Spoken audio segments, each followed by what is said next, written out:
Cyber నేరాలకు అడ్డాగా మారుతున్న WhatsApp, Facebook, Twitter, Instagram apps సరదాగా సోషల్ మీడియాలో ఫ్రెండ్స్తో చాట్ చేయడం అనుకుంటున్నారా? అయితే చాలా జాగ్రత్తగా ఉండండి. అకౌంట్ హ్యాక్ అవ్వడం వల్ల కొత్త అకౌంట్ క్రియేట్ చేస్తున్నామంటూ ఫ్రెండ్ రిక్వెస్ట్లు పంపుతూ వినియోగదారుల జేబులను లూటీ చేసే ప్రయత్నం చేస్తున్నారు సైబర్ నేరగాళ్లు. సైబర్ నేరాలకు అడ్డగా మారుతున్న WhatsApp, Facebook, Twitter, Instagram apps సరదాగా సోషల్ మీడియాలో ఫ్రెండ్స్తో చాట్ చేయడం అనుకుంటున్నారా? అయితే చాలా జాగ్రత్తగా ఉండండి. అకౌంట్ హ్యాక్ అవ్వడం వల్ల కొత్త అకౌంట్ క్రియేట్ చేస్తున్నామంటూ ఫ్రెండ్ రిక్వెస్ట్లు పంపుతూ వినియోగదారుల జోబులు లూటీ చేసే ప్రయత్నం చేస్తున్నారు సైబర్ నేరగాళ్లు. సోషల్ మీడియాలో తెలిసిన వారే కదా అని చాటింగ్ మొదలు పెడితే ఇక అంతే సంగతులు. చిన్నగా మాట కలిపి చిత్రంగా మన నుండి డబ్బులు లాగే ప్రయత్నం చేస్తున్నారు కేటుగాళ్లు. మరికొందరు వాట్సాప్ నెంబర్లు సెండ్ చేయమంటూ ఫోన్లను హ్యాక్ చేసే ప్రయత్నం చేస్తున్నారు. ఏమాటుగా ఉన్నా మన జేబు ఖాళీ చేసేందుకే ప్రయత్నిస్తున్నారు. ఇన్స్టాగ్రామ్ వేదికగా కొందరైతే క్యాష్ నో మనీ పేరుతో యాప్లో ఇన్వెస్ట్ చేయమంటూ వీటికి సంబంధించి తమ మెయిల్ ఐడిని వారు చెప్పినట్లుగా మార్చుకోవాలి అంటూ కొత్త తరహా మోసాలకు పాల్పడుతున్నారు. ఇక ఫేస్బుక్ విషయానికి వస్తే ఒకవైపు ఫేక్ అకౌంట్ క్రియేట్ చేస్తూ తెలిసిన వారికి ఫ్రెండ్ రిక్వెస్ట్లు పెడుతూ సమస్యల్లో ఉన్నామంటూ కొందరు గూగుల్ పే, ఫోన్పే నెంబర్లను సెండ్ చేస్తూ తమకు అర్జెంటుగా డబ్బు పంపాలి అని మెసేజ్లు చేస్తున్నారు. మరికొందరు అందమైన ఆడపిల్లల ఫోటోలతో ఫేక్ అకౌంట్స్ క్రియేట్ చేస్తూ ఫ్రెండ్ రిక్వెస్ట్లు పంపిస్తూ వీడియో కాల్స్ మాట్లాడేయాలంటూ టెంప్ట్ చేస్తూ కాల్ ఆనర్స్ చేసిన తర్వాత న్యూడ్ వీడియో కాల్ని రికార్డ్ చేస్తూ బ్లాక్మెయిల్కి పాల్పడుతున్నారు. ఈ న్యూడ్ వీడియో కాల్లకు సంబంధించి ఏమాత్రం భయపడినా సైబర్ క్రైమ్ పోలీసులు అంటూ మీ కాల్ రికార్డు అయిందంటూ మీ పైన కేసు నమోదు చేస్తున్నామంటూ కొందరు ఫేక్ కాల్స్ చేస్తూ ఫేస్బుక్ వినియోగదారులను భయపెట్టి డబ్బులు వసూలు చేసే ప్రయత్నం చేస్తున్నారు. ఏమరపాటుగా ఉన్నా జోబుకు చిల్లుపడడం ఖాయం. ఇలాంటి వారిని అరికట్టేందుకు ఒకవైపు సైబర్ క్రైమ్ పోలీసులు ప్రణాళిక సిద్ధం చేసినప్పటికీ వినియోగదారుల జాగ్రత్తల వల్ల కూడా కొంతవరకు ఇబ్బందులు ఎదుర్కొనే పరిస్థితులు నెలకొన్నాయంటున్నారు. సైబర్ క్రైమ్ పోలీసులు ఇలాంటి కేటుగాళ్ల నుండి తప్పించుకోవాలి అంటే కొన్ని పద్ధతులను పాటించాలి అని cyber crime ACP K V M Prasad చెబుతున్నారు. Cyber crime ACB K V M Prasad తో మా ప్రతినిధి లిఖిత ఫేస్ టు ఫేస్. గత కొంతకాలంగా ఫేస్బుక్, వాట్సాప్, ట్విట్టర్, ఇన్స్టాగ్రామ్ లో మేము మీకు తెలిసిన వారి అకౌంట్లని హ్యాక్ చేస్తూ మేము సమస్యల్లో ఉన్నాము అంటూ ఈ వస్తువు కొంటే ఇంత లాభం అంటూ సైబర్ క్రైమ్ నేరాలకు అడ్డాగా మారుతోంది సోషల్ మీడియా. అయితే ఈ నేరాలన్నిటికీ గల కారణం ఏంటి? అసలు హ్యాకర్లు ఈ అకౌంట్స్ని ఎలా హ్యాక్ చేస్తున్నారు? తెలిసిన వారు అయినప్పటికీ కూడా ఎలా మెసేజ్లు చేయగలుగుతున్నారు? వీటన్నిటిపై మనతో మాట్లాడడానికి ఈరోజు cyber crime ACP K V M Prasad గారు మనతో ఉన్నారు. ఆయన అడిగి మరిన్ని వివరాలు తెలుసుకుందాం. సార్, అసలు ఈ హ్యాకింగ్స్ ఎలా జరుగుతున్నాయి? అంత ధైర్యంగా తెలిసిన వారికి ఎలా మెసేజ్ చేయగలుగుతున్నారు? యాక్చువల్గా ఏంటంటే ఇవి హ్యాకింగ్ కావు. ఫేస్బుక్లో ఏంటంటే ఇప్పుడు ఒక ప్రొఫైల్ ఉంటే ఆ ప్రొఫైల్లో ఉన్న ఫోటో తీసుకొని సేమ్ అదే పేరుతో వీళ్ళు ఇంకొక ఫేక్ ప్రొఫైల్ క్రియేట్ చేస్తారు. క్రియేట్ చేసి ఈ ఒరిజినల్ ప్రొఫైల్లో ఎవరైతే ఫ్రెండ్ లిస్ట్ ఉంటుందో వాళ్ళందరికీ మళ్ళీ రిక్వెస్ట్లు పంపుతారు. ఆ రిక్వెస్ట్లు రిసీవ్ చేసుకున్న వాళ్ళు ఏంటంటే మన ఫ్రెండ్ ఏదో మళ్ళీ పంపించినట్టున్నాడు అని చెప్పి మళ్ళీ యాక్సెప్ట్ చేస్తారు. యాక్సెప్ట్ చేసిన తర్వాత చాటింగ్ స్టార్ట్ చేస్తారు. స్టార్ట్ చేసి ఇట్లా I am in trouble, health problem, I'm facing health problems, please urgently send 20,000 rupees Google Pay, PhonePe అని చెప్పి ఒక నంబర్ ఇస్తారు. ఇలా ఏంటంటే ఒక 100 మంది మెసేజ్లు పెడితే ఎవరో ఒకరు ఇద్దరు అయ్యో మన ఫ్రెండ్ ట్రబుల్లో ఉన్నాడంట అని చెప్పి, అంటే కొంతమంది ఓవర్ రెస్పాండ్ అయ్యే వాళ్ళు ఉంటారు. వెనక ముందు చూసుకోకుండా ఏం ఆలోచించకుండా వెరిఫై చేసుకోకుండా డబ్బులు వేసేవాళ్ళు కొంతమంది ఉంటారు. అందుకనే ఒక 100 మందికో 200 మందికో ఇట్లా చాట్ చేస్తే ఒకళ్ళు ఇద్దరు డబ్బులు వేస్తారు. కాబట్టి అట్లా చాట్ చేసి డబ్బులు వేయించుకుంటున్నారు. అంతేగాని హ్యాకింగ్ చేయటం అనేది అంత ఈజీ కాదు. ఈ సోషల్ మీడియాలో హ్యాకింగ్ అనేది చాలా హైలీ ఇంపాసిబుల్. ఎవరైనా సరే లింకులు పంపించి ఆ లింకుల ద్వారా హ్యాక్ చేయటం, లేదంటే ఇప్పుడు రీసెంట్గా ఈ ఇన్స్టాగ్రామ్లో ఏం చేస్తున్నారంటే ముందు ఫాలో రిక్వెస్ట్ పెడతారు. ఫాలో రిక్వెస్ట్ కనుక యాక్సెప్ట్ చేస్తే అది యాక్సెప్ట్ చేసిన తర్వాత చాట్ చేసి ఫస్ట్ మీకు చాలా లాభాలు వస్తాయి అన్నట్లుగా లూర్ చేసి మేము చెప్పిన ప్రొసీజర్ ఫాలో అయితే మీకు ఇప్పుడే లాభాలు వచ్చేస్తాయి అని చెప్పి, మీరు దీనికి చేయాల్సింది ఏంటంటే మీరు మెయిల్ ఐడిని మార్చాలి. మీ ఇన్స్టాగ్రామ్లో రిజిస్టర్ అయిన మెయిల్ ఐడిని ఈ మెయిల్ ఐడికి, మా కంపెనీ మెయిల్ ఐడికి మార్చండి.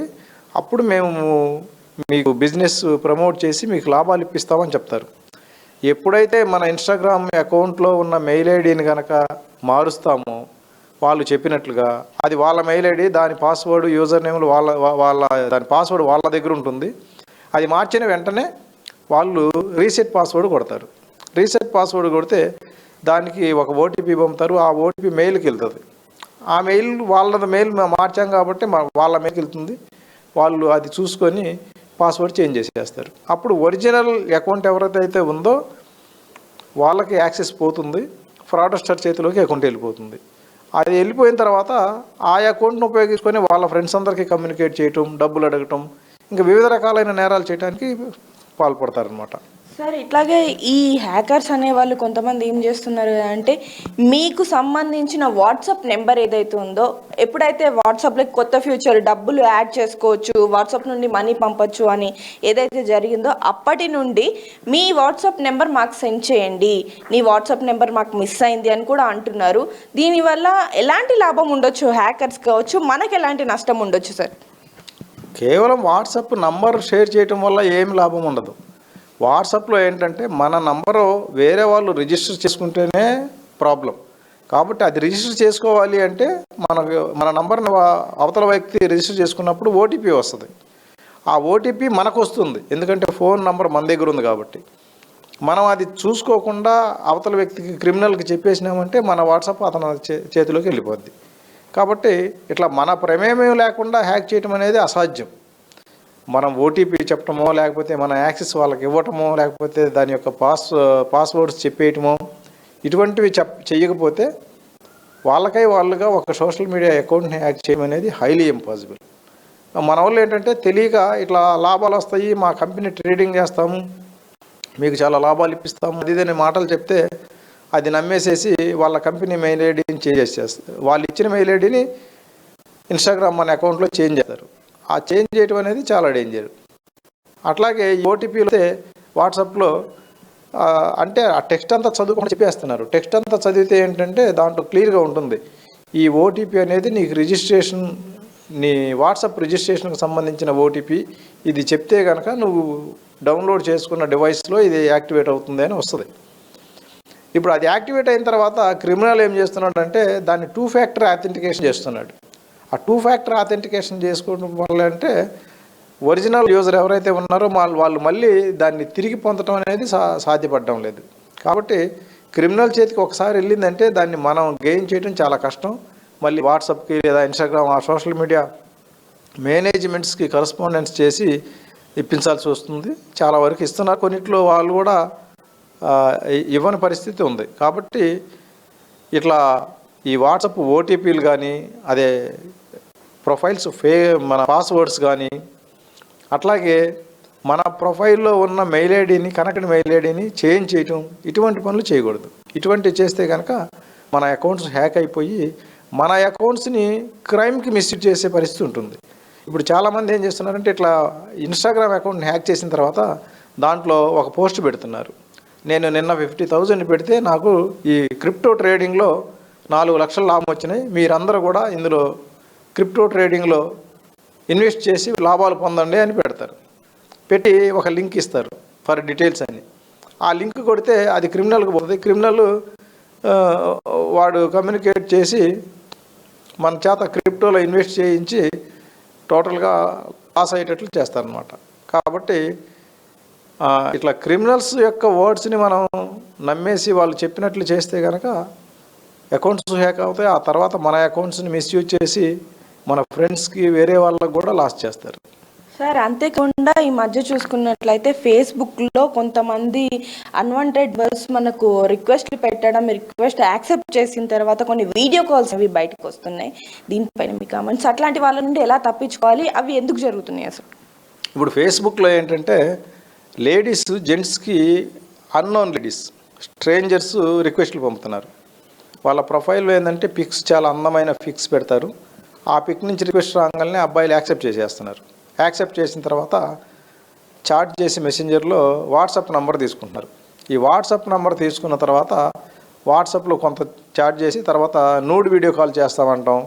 అది ఒప్పుకుంటే కనుక వీడియో కాల్ చేసి ఒక నూడ్ వీడియో కాల్ చేయటం, ఒక గర్ల్ వచ్చి నూడ్గా కనపడడం, తర్వాత ఎవరైతే విక్టిమ్ ఉంటారో అతన్ని కూడా టెంప్ట్ చేసి వీళ్ళ చేత కూడా అండ్రెస్ చేయించి దాన్ని స్క్రీన్ రికార్డ్ చేసి ఇది సోషల్ మీడియాలో పెడతామంటాం. తర్వాత సైబర్ క్రైమ్ ఇన్స్పెక్టర్ని మాట్లాడుతున్నా, లేదు నోయిడా కమిషనర్ మాట్లాడుతున్నా అంటూ ఫోన్లు చేసి బెదిరించడం, నీ మీద కంప్లైంట్ వచ్చింది, ఇక లేడీకి నువ్వు ప్రైవేట్ పార్ట్స్ చూపించేసినావంట, ఆ అమ్మాయి కంప్లైంట్ ఇస్తుందా మా దగ్గర, నువ్వు 2 లక్షలు కట్టకపోతే నిన్ను అరెస్ట్ చేసేస్తాం అది అని బెదిరిస్తున్నారు. ఇవన్నీ కూడా రాజస్థాన్ వాళ్ళు చేస్తున్నారు. దీనికి రెమెడీ ఏంటంటే ఫేస్బుక్లో who can see your friend list అనేది మన సెట్టింగ్స్లో ఆప్షన్ ఉంటుంది. ఈ who can see your friend list అనే ఆప్షన్లో మనం ఓన్లీ మీ ఆప్షన్ పెట్టుకోవాలి. బై డిఫాల్ట్ ఏంటంటే ఇది పబ్లిక్ ఉంటుంది, అంటే మన ఫ్రెండ్ లిస్ట్ మొత్తాన్ని కూడా పబ్లిక్ అందరూ చూడొచ్చు. ఈ పబ్లిక్ చూసే పని అయితే పబ్లిక్ అందరూ చూడరు కాబట్టి పబ్లిక్ అందరికీ కనపడటం వల్ల ఏంటంటే అదే క్రిమినల్ కూడా కనపడుతుంది. క్రిమినల్ మన ఫ్రెండ్ లిస్ట్ని కాపీ చేసుకొని ఆ తర్వాత మన ఫ్రెండ్ లిస్ట్లో ఉన్న వాళ్ళందరికీ ఈ వీడియో పంపిస్తామంటూ బెదిరిస్తారు. కాబట్టి దీన్ని ఓన్లీ మీ ఆప్షన్ పెడితే మన ఫ్రెండ్ లిస్ట్ మనకు తప్ప వేరే వాళ్ళకి కనపడదు. అలా చేసుకోవటం వల్ల ఏంటంటే క్రిమినల్కి అవకాశం ఉండదు, మన ఫ్రెండ్స్కి పంపించే అవకాశం అదొకటి. అట్లాగే ప్రొఫైల్ లాక్ చేసుకోవాలి. ప్రొఫైల్ లాక్ చేసుకుంటే మనకు ఎవరెవరు కామెంట్ పెడుతున్నారు, మనం ఏమేమి పోస్టులు పెడుతున్నాము, ఈ కామెంట్ పెట్టే వాళ్ళు ఎవరు అది అనేది క్రిమినల్ తెలియదు. అది తెలియటం వల్ల ఏంటంటే మనం ఒక పోస్ట్ పెడితే దానికి 100 మంది రెస్పాండ్ అయ్యారంటే ఆ 100 మందిని ఫ్రెండ్స్గా భావించి ఆ 100 మందికి ఈ వీడియో పెడతాను బెదిరిస్తాడు. కాబట్టి ఈ 2 పనులు చేసినట్లయితే కనుక మనకి ఈ సెక్స్టార్షన్ ఫ్రాడ్స్ నుంచి తప్పించుకోవచ్చు.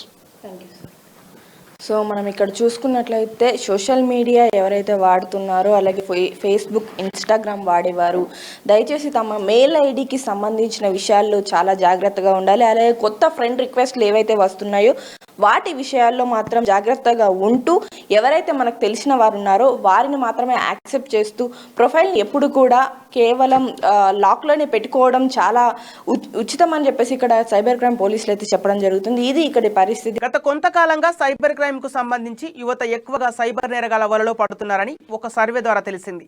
దీనికి సంబంధించి సైబర్ క్రైమ్ పోలీసులు కొన్ని కళాశాలలకు వెళ్లి యువతకు సైబర్ క్రైమ్ కి సంబంధించిన అవగాహన సదస్సులను ఏర్పాటు చేస్తూ సైబర్ నేరగాల ఆట కట్టించే ప్రయత్నం చేస్తూ సైబర్ నేరాల బారిన పడకుండా యువత ఎలాంటి జాగ్రత్తలు తీసుకోవాలో చెబుతున్నారు. ఇక ఈ విషయంపై మరిన్ని వివరాలు సైబర్ క్రైమ్ ఎస్ఐ మల్లేష్ మాటల్లో విందాం. మేడం, మనకు Hyderabad commissioner CV Anand sir instructions ప్రకారం మా జాయింట్ సిపి గారు, ఏసీపీ గారు ఈ సైబర్ క్రైమ్స్ తగ్గడానికి అవేర్నెస్ ఒకటి ఇంపార్టెంట్ అని గుర్తించి కాలేజెస్లో ఎక్కువ మంది స్టూడెంట్స్ ఉన్న వాళ్ళ దగ్గరికి వెళ్ళి వాళ్ళకి సైబర్ క్రైమ్స్ అవేర్నెస్ చెప్పడం. అంటే ఏ రకమైన కేసులు ఎక్కువ రిపోర్ట్ అవుతున్నాయి, రిపోర్ట్ అయిన కేసులో స్టూడెంట్స్ వేటికి ఎక్కువ ఎఫెక్ట్ అవుతున్నారో తెలుసుకొని వారికి వాటి నుంచి టిప్స్ అండ్ ట్రిక్స్ చెప్పడం వల్ల సైబర్ అఫెన్స్ కొంచెం తగ్గుతాయి ఒకటి. ఇంకొంత కాలేజ్లో స్టూడెంట్స్ దగ్గరికి వెళ్ళడం వల్ల ఆ స్టూడెంట్స్ ఇంటర్న్ వాళ్ళ ఫ్రెండ్స్కి వాళ్ళ రిలేటివ్స్కి పంపడం వల్ల ఎక్కువకి మెసేజ్ వెళ్తుంది. దానివల్ల సైబర్ క్రైమ్స్ తగ్గించాలనే ఉద్దేశంతో హైదరాబాద్లో సైబర్ క్రైమ్స్ అవేర్నెస్ వింగ్ అనేది ఒకటి స్టార్ట్ చేయడం జరిగింది. దాని ద్వారా ప్రజల్లో social media platforms YouTube, Facebook, ట్విట్టర్లో కానీ అలాగే కాలేజీలో సెమినార్స్ ఇవ్వడం వల్ల ఈ సైబర్ క్రైమ్స్ తగ్గించే ప్రయత్నాలు చేస్తా ఉన్నాం. చాలా బాగుంది మేడం. మనం కాలేజీలో సెషన్కి వెళ్ళినప్పుడు వాళ్ళ మేనేజ్మెంట్తో మాట్లాడితే వాళ్ళు ఒక 1 అవర్ టైం ఇస్తున్నారు. సెషన్ స్టార్ట్ అయితే వాళ్ళకు ప్రిన్సిపల్కి కానీ వాళ్ళ మేనేజ్మెంట్కి ఒకటే అడుగుతున్నాం, సెషన్లో మీరు ఉండండి అని చెప్తున్నాం.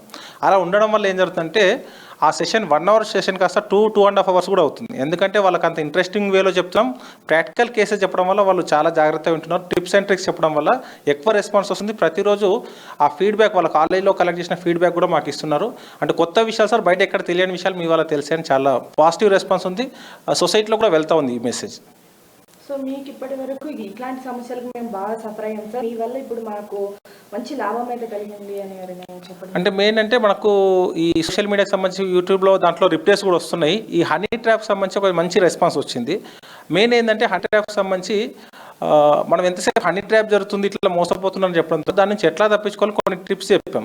ఆ టిప్స్ వల్ల చాలా యూజ్ ఉందని చెప్తున్నారు. సింపుల్